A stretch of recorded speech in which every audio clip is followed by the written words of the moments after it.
Hello student, welcome back to our channel speeding Gyan coaching classes. तो मैं आज आपको एमपी बोर्ड 2025 जो केमिस्ट्री का पेपर है हमारा 17 मार्च को, उसके जो इम्पोर्टेंट पीवाईक्यू हैं जो आते ही हैं और पिछले वर्षों में भी आए हैं, उनका जो सॉल्यूशन अभिक्रिया की कोटि कैसे निकालते हैं 2 मिनट में आपको समझ आ जाएगा कि अभिक्रिया की कोटि को कैसे 2 मिनट में निकालते हैं। ये सारे आपको देखिए ये कैसे आते हैं। तो यहाँ पर दिया है k बराबर जो कि वेग स्थिरांक है, तो यहाँ पे a की घात है 1/2 और b की घात है 3/2। तो अपन ना इसमें जो 1/2 जो a की घात 1/2 है इसको मान लेते हैं m। क्या मान लेते हैं m, और इसको मान लेते हैं n। तो इन दोनों को अगर अपन को कोटि निकालनी है तो अपन इनको जोड़ देंगे m प्लस n। तो m की जगह अपन लिख देंगे 1/2 और जो n है उसकी जगह क्या लिख देंगे 3/2। जो आंसर आएगा वही इस अभिक्रिया की कोटि हो जाएगी। तो यहाँ पे लघुत्तम से हर समान है तो लघुत्तम सेम आ जाएगा, तो ये दोनों भी साथ में लिख जाएंगे। तो 1 + 3, तो यहाँ क्या हो जाएगा 3 और 1 4/2, तो 2 दूनी 4। तो यहाँ आंसर आ रहा है 2।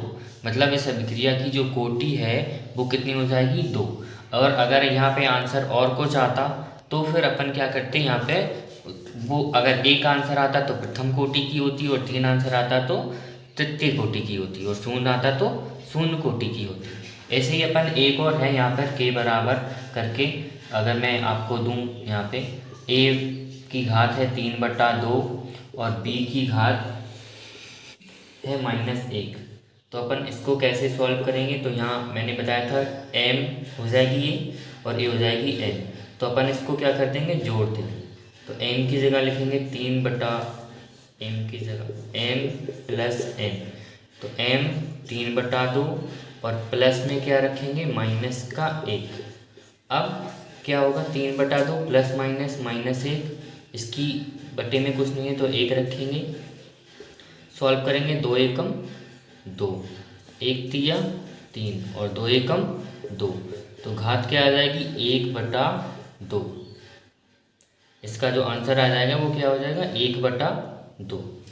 तो इसकी कोटि क्या हो जाएगी 1/2, ये आंसर आ जाएगा। अब इसमें देखेंगे तो इसमें देखिए k बराबर है 2 × 10⁵ -5 L mole litre inverse second inverse. तो यहाँ पे अपन को a देखना पड़ेगा। इसमें जो आप देखिए यहाँ पे क्या है, अपन कैसे लिखेंगे इसको, मोल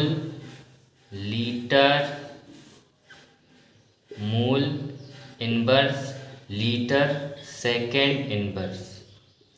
तो a जो वेग स्थिरांक का सूत्र है ये द्वितीय कोटि के लिए है। किस कोटि के लिए, द्वितीय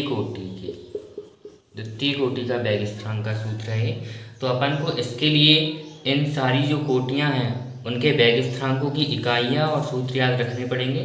तो मैं आपको लिख देता हूँ, जैसे ये है mole inverse litre second inverse, मतलब अगर L की घात 1 है, मतलब L की जो सांद्रता है वो 1 है, तो यहाँ पर द्वितीय कोटि की घात हो जाएगी, मतलब जो अभिक्रिया है वो द्वितीय कोटि की हो जाएगी।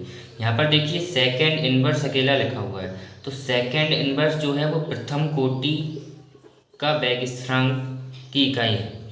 और तृतीय कोटि के लिए तो तृतीय कोटि